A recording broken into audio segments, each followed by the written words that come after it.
Hanggang saan aabot ang 20 pesos mo? Uy!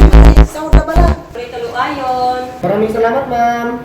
Nakalimutan ko, marami pala akong bayarin ngayon. Bill ng kuryente, upa sa bahay, tapos may lawas pa ni Bunso. 20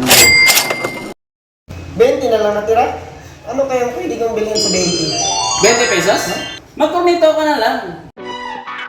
Introducing the new Cornetto Chocolate Flavor. Unang bukas mo pa lang ay ramdam mo na talaga ang sarap at lamig ng chocolate.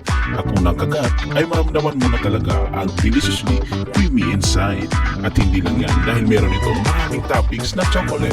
Feeling mo talaga parang ang inuulan ng chocolate at may crunciest ever pa sa baba. So ano pang hinihintay nyo? Pumunta na sa pinakamalapit na Queen Cybermart sa inyo at bumili na ng iyong paboritong Cornetto Flavor. At hindi lang yan dahil marami rin ito mapipilihan na flavor. Sarap ng 20.